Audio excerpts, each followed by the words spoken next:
क्या स्वर्ग राज्य में पहुंचने के लिए या परमेश्वर तक पहुंचने के लिए अनेकों मार्ग है, अनेकों माध्यम या मध्यस्थ है? जी नहीं। पवित्र शास्त्र के अनुसार परमेश्वर तक पहुंचने के लिए केवल एक ही मार्ग है और एक ही मध्यस्थ है, और वो है प्रभु यीशु मसीह। और जैसे कि प्रभु यीशु मसीह ने बड़े दावे के साथ में उसने कहा था कि मार्ग, सत्य और जीवन मैं हूँ, बिना मेरे द्वारा कोई पिता के पास नहीं पहुंच सकता। और इसी तरह से पवित्र शास्त्र का वचन भी हमें बताती है, और जैसे कि लिखा है,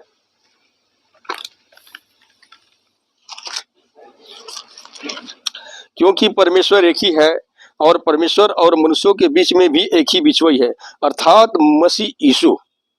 मतलब कि परमेश्वर तक पहुंचने के लिए या स्वर्ग राज्य में प्रवेश करने के लिए कोई एक ही मार्ग या एक ही मध्यस्थ है, तो वो है प्रभु यीशु मसीह।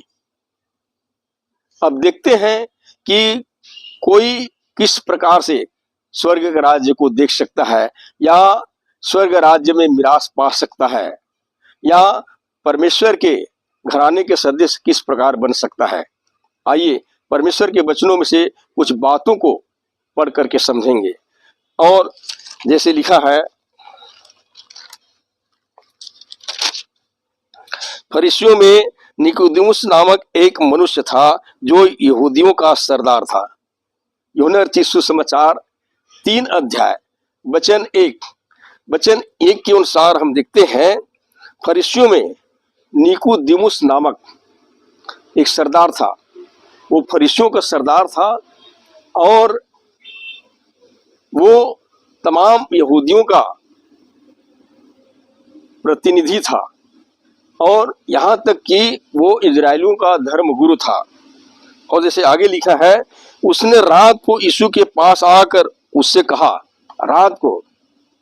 अब ये गुरु रात को क्यों गया, हम नहीं जानते कि रात को यीशु के पास मिलने के लिए क्यों गया। हो सकता है लोगों के सामने या दिन में यीशु से मिलने के लिए उसको भय रहा होगा या संकोच करते रहे होंगे। लेकिन पवित्र बाइबल हमें बताती है कि वो रात को गया, यीशु मसीह के पास मिलने के लिए रात को गया। या हो सकता है उसको सच्चाई की खोज रहा हो। अब लिखा है कि उसने रात को यीशु के पास आकर उससे कहा, हे रब्बी, हम जानते हैं कि तू परमेश्वर की ओर से गुरु होकर आया है। देखिए, क्योंकि वो स्वयं एक इजरायलियों का धर्म गुरु था, और वो ये कह रहा था कि हे रब्बी, हम जानते हैं। रब्बी का मतलब होता है गुरु। हे गुरु, हम जानते हैं कि तू ऊपर से होकर गुरु होकर आया है। और कह रहा था, क्योंकि कोई इन चिन्हों को जो तू दिखाता है, यदि परमेश्वर उसके साथ न हो तो नहीं दिखा सकता। उन दिनों में प्रभु यीशु मसीह बड़े बड़े चिन्ह चमत्कार के काम दिखाते थे, बड़े बड़े आश्चर्य कर्म दिखाते थे, जो सचमुच में मनुष्यों के विचार से या समझ से परे थे। यहाँ पर भी हम देखते हैं, हो सकता है इजरायली धर्म गुरु निकोदेमुस के समझ से परे थे, और वो जानना चाहते थे कि सचमुच में ये कौन है। लेकिन यहाँ पर जाकर के इस बात की बयां करता है कि हे गुरु, हम जानते हैं कि तू ऊपर से गुरु होकर आया है, क्योंकि जो कुछ तू दिखाता है उसके साथ में परमेश्वर न होले वह नहीं दिखा सकता। सही बात है प्रियो, बहुत से ऐसे काम, बहुत से ऐसे अचंभित काम जो मनुष्य के समझ से परे होते हैं, लेकिन बहुत से ऐसे काम होते हैं जो परमेश्वर की ओर से होता है, और जिसके द्वारा वो चाहता है वो अपनी महिमा को प्रकट करते रहता है। यहाँ पर भी कुछ ऐसी बातों को हम देखते हैं। धार्मिक गुरु निकोदेमुस वो ये कहता है, यदि परमेश्वर उसके साथ न हो तो नहीं दिखा सकता। इस पर प्रभु यीशु बड़ी तत्परता के साथ में वो ये कहता है, मैं तुमसे सच सच कहता हूं, यदि कोई नए सिरे से न जन्मे तो परमेश्वर का राज्य देख नहीं सकता। निकोदेमुस चूंकि इजरायली धर्म गुरु थे और यीशु उसको ये बताना चाहता था कि मैं तुमसे सच सच कहता हूं, यदि कोई नए सिरे से न जन्मे तो परमेश्वर का राज्य देख नहीं सकता। नए सिरे से न जन्मे, नए सिरे से न जन्मे तब तक के कोई परमेश्वर के राज्य को देख नहीं सकता।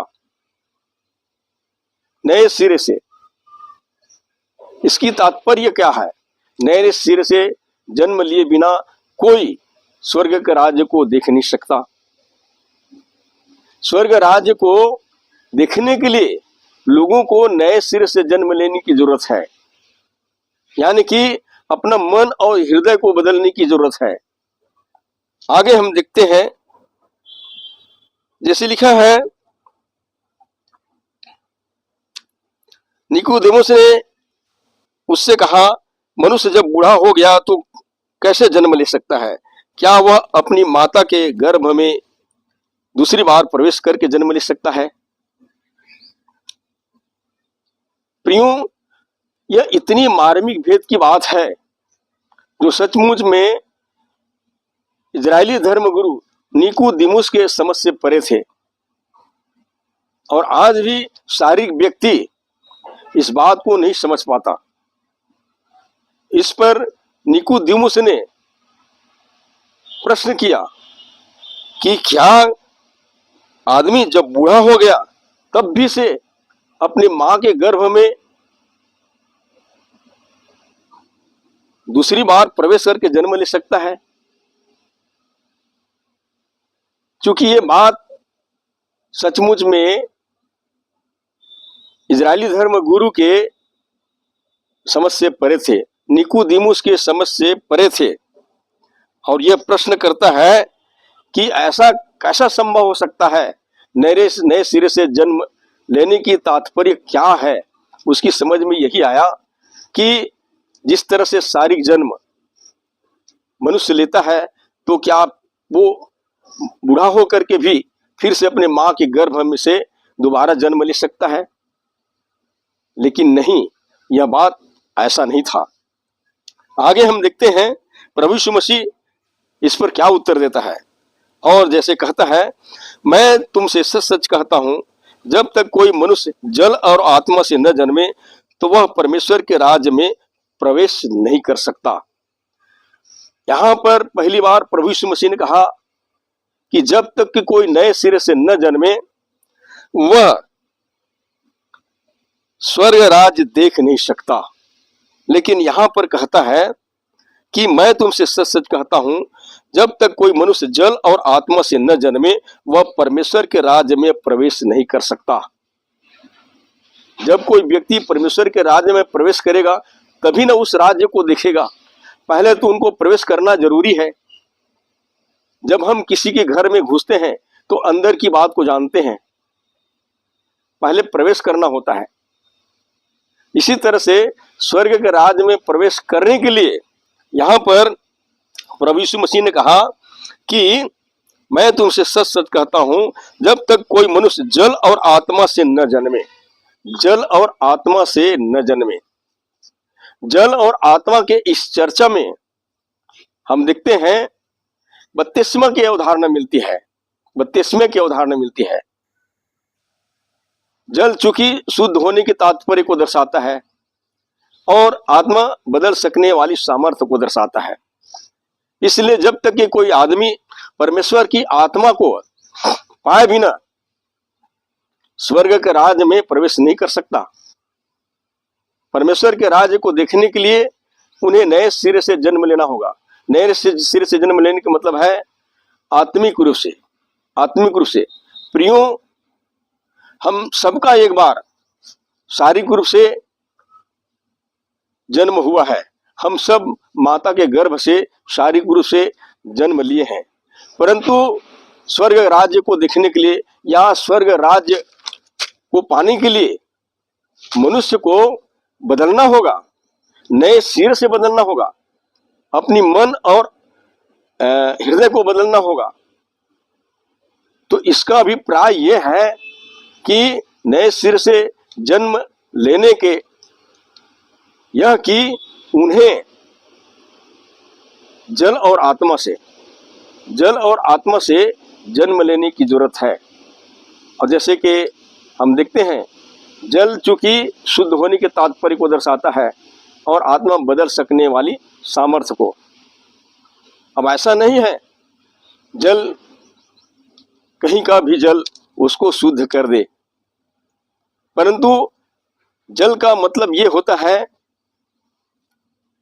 जो सचमुच में परमेश्वर की ओर से, जिसे पवित्र आत्मा कहा गया है, पवित्र आत्मा भी कहा गया है।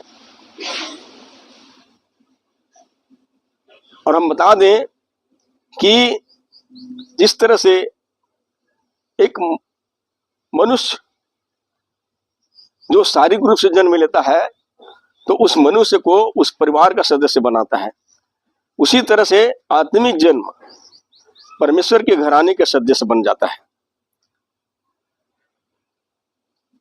मतलब कि एक बार हम सबका शारीरिक रूप से जन्म हुआ है, लेकिन परमेश्वर के घराने के लोग बनने के लिए, परमेश्वर की संतान बनने के लिए हमें आत्मिक रूप से जन्म लेना होगा। पवित्र बाइबिल हमें बताती है कि जितनों ने उसे ग्रहण किया संतान होने का अधिकार प्राप्त किया। यूहन्ना रचित सुसमाचार 1:12। कहने का मतलब यह है, प्रभु यीशु मसीह ने यह दिखाया कि परमेश्वर की ओर से जो दिया गया है, यानी कि प्रभु यीशु मसीह के बारे में बताया। प्रभु यीशु मसीह अपने विषय में बताया कि जब तक कि उसको ग्रहण करे बिना, कोई भी व्यक्ति उसको ग्रहण किए बिना परमेश्वर को देख नहीं सकता, परमेश्वर को नहीं जान सकता। और प्रभु यीशु मसीह ने अपने दावे में स्पष्ट कहा कि मार्ग, सत्य और जीवन मैं हूं, बिना मेरे द्वारा कोई पिता के पास नहीं पहुंच सकता। प्रियो, निकोदेमुस और प्रभु यीशु मसीह की इस वार्तालाप में हमें यही शिक्षा मिलता है कि उद्धार पाए बिना कोई भी व्यक्ति स्वर्ग राज्य में प्रवेश नहीं कर सकता, और स्वर्ग राज्य में प्रवेश किए बिना वो परमेश्वर को भी नहीं देख सकता। इसलिए उद्धार पाने के लिए उन्हें क्या करना पड़ेगा? नए सिरे से जन्म लेना होगा। पवित्र बाइबल का वचन हमें बताती है, अतः अब जो मसीह यीशु में है वह एक नया सृष्टि है। देखो, पुराने बातें बीत गई है और सब बातें नई हो गई है। जब एक व्यक्ति प्रभु यीशु मसीह के साथ गाड़े जाते हैं और प्रभु यीशु मसीह के साथ दिलाए जाते हैं तो एक नया सृष्टि बन जाता है। नया सृष्टि बनने का मतलब है उसका नए सिरे से जन्म हो जाता है, क्योंकि उसके जीवन की सारी पुराने बातें वहां खत्म हो जाता है। जब वो बपतिस्मे के द्वारा पानी के कब्र में गाड़े जाते हैं तो उनकी सारी पुरानी बातें खत्म हो जाता है और फिर वो बपतिस्मे से बाहर आता है, यानी कि पानी की कब्र से बाहर आता है। तो वही बात उनके लिए नए सिरे से जन्म की अवधारणा को दर्शाता है। और पवित्र बाइबल हमें बताती है, और जैसे कि लिखा है,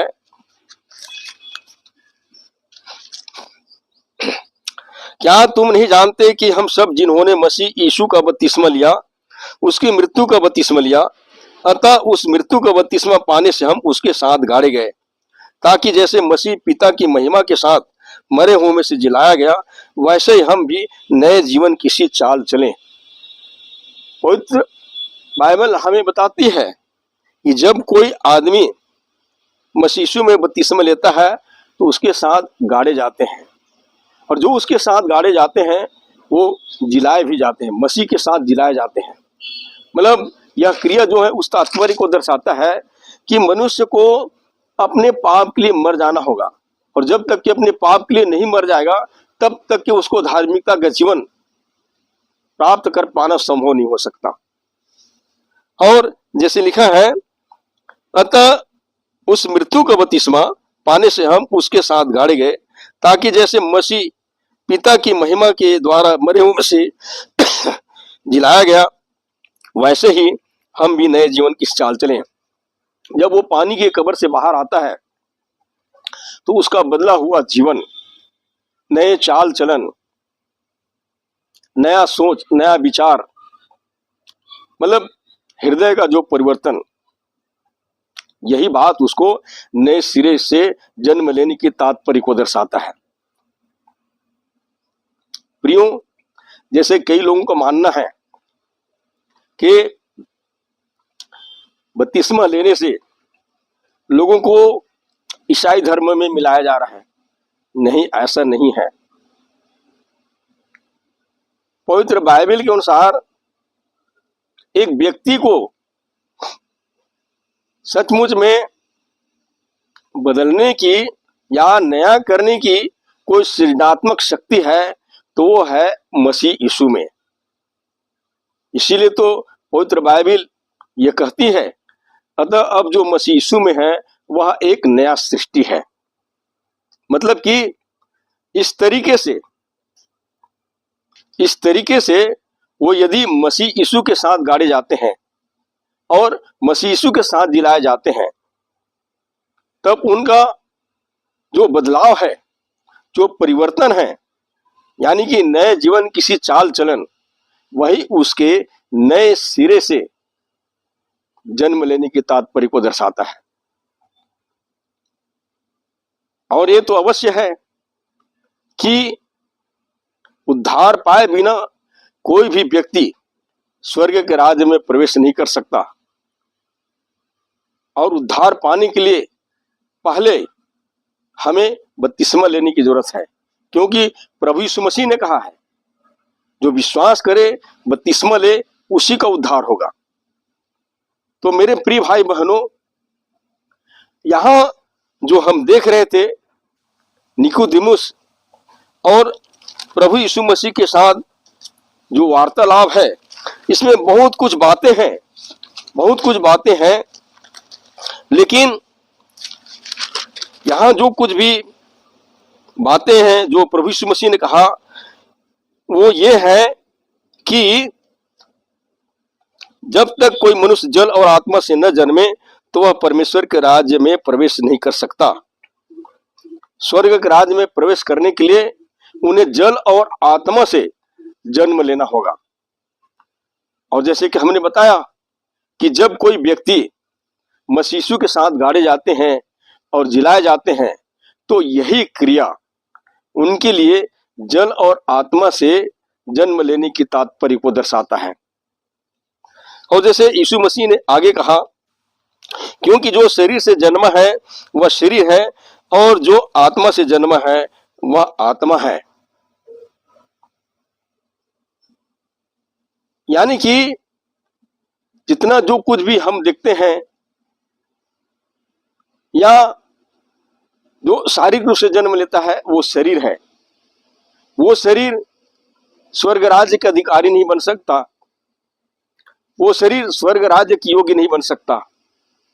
लेकिन स्वर्ग राज्य के अधिकारी होने के लिए या स्वर्ग राज्य में प्रवेश पाने के लिए आत्मिक रूप से जन्म लेने की जरूरत है, क्योंकि जो आत्मा से जन्म है, यानी कि परमेश्वर की ओर से उनकी जन्म होना नितांत आवश्यक है। परमेश्वर की ओर से, जिस तरह से एक मुर्गी होता है, मुर्गी अंडे देती है और उसको सेती रहती है, लेकिन बाद में धीरे धीरे करके उसमें जीवन आ जाता है। और जब अंडा को फोड़ती है तो उसमें की चूजे जो हैं मुर्गी के चलाए चलते हैं। इसी तरह से एक व्यक्ति को आत्मिक रूप से जन्म लेने के लिए हमेशा आत्मिक बातों पर विचार करने की जरूरत है, आत्मिक बातों पर ध्यान देने की जरूरत है, परमेश्वर की बातों पर ध्यान देने की जरूरत है। इस तरह से धीरे धीरे जब वो परमेश्वर की संगति करता है तब रियली सच्चाई को जानता है, और जब सच्चाई को जान लेता है तो उस पर विश्वास करता है। विश्वास करने के द्वारा वो फिर वो अपने उन तमाम पापों से मन फिराता है। ठीक उसी प्रकार प्रियो, स्वर्ग राज्य के संतान बनने के लिए या स्वर्ग राज्य में प्रवेश पाने के लिए पहले वो परमेश्वर के वचन को सुने, उस पर विश्वास करे और अपने तमाम पिछले पापों से, गुनाहों से मन फिराए, और फिर प्रभु यीशु मसीह का अंगीकार करे कि वो परमेश्वर का पुत्र है, और फिर मसीह यीशु में बपतिस्मा ले। तो इस तरीके से वो प्रभु यीशु मसीह के साथ स्वर्ग के राज्य में प्रवेश पा सकते हैं, क्योंकि बपतिस्मा हमें यीशु के पास लाता है। और जब हम यीशु मसीह के पास में आ जाते हैं, क्योंकि पवित्र बाइबल के अनुसार प्रभु यीशु मसीह स्वर्ग से आया था, और जो स्वर्ग से आता है वही तो स्वर्ग में ले जाएगा। इसलिए पृथ्वी के लोग में से कोई भी आदमी स्वर्ग को नहीं ले जा सकता, लेकिन जो स्वर्ग से आएगा वही स्वर्ग ले जाएगा। जैसे कि मेरा कोई घर है और मेरा कोई संगी भाई आएगा, तो मैं उसे लेकर के अंदर ही जाऊंगा जहां मेरा पिता है। प्रभु यीशु मसीह स्वर्ग से आया था, और जो उसके पास आएंगे वह उसे लेकर के स्वर्ग को जाएगा। इसलिए प्रभु यीशु मसीह ने बड़े दावे के साथ में कहा, मार्ग सत्य जीवन मैं हूं, बिना मेरे द्वारा कोई पिता के पास नहीं पहुंच सकता। तो मेरे प्रिय भाई बहनों, स्वर्ग तक जाने के लिए, स्वर्ग के राज्य को देखने के लिए नए सिरे से जन्म लेने की जरूरत है, और स्वर्ग राज्य में प्रवेश पाने के लिए यीशु ही एक मार्ग है, एक मध्यस्थ है, जो सचमुच में हमें परमेश्वर तक मिलाता है, परमेश्वर तक पहुंचाता है। आज जानने की जरूरत है, हम किसी को भी मार्ग बना लें, किसी को भी मध्यस्थ बना लें, तो ये जायज नहीं है। लेकिन जो सचमुच में स्वर्ग से आया है वही हमें स्वर्ग ले जा सकता है। और स्वर्ग जाने के लिए और कोई मार्ग या मध्यस्थ नहीं है। पवित्र बाइबल हमें बताती है, बहुत से ऐसे भी मार्ग है जो मनुष्यों को ठीक जान पड़ता है, परंतु उसके अंत में मृत्यु ही है। तो प्रियो, दुनियावी रूप से हम देखते हैं, हमारे सामने बहुत सारे ऐसे संसाधन दिखाई देते हैं,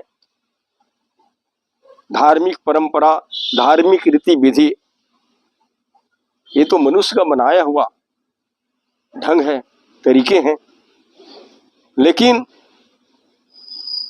प्रभु यीशु मसीह सचमुच में परमेश्वर से होकर के आया था, स्वर्ग से आया, इसलिए उसने बड़े दावे के साथ में कहा, मार्ग सत्य जीवन मैं हूं, बिना मेरे द्वारा कोई पिता के पास नहीं पहुंच सकता। तो आज हम हर एक के पास में अवसर है, हम अपने इसी जीवन के रहते ही प्रभु यीशु मसीह पर विश्वास लाएं, और प्रभु यीशु मसीह की आज्ञा अनुसार यदि हम अपने जीवन को ढालते हैं, तो एक दिन अवश्य रूप से हम स्वर्ग राज्य को जा सकते हैं, परमेश्वर तक पहुंच सकते हैं। बस यही उम्मीद के साथ परमेश्वर आप सबको आशीष दे। धन्यवाद।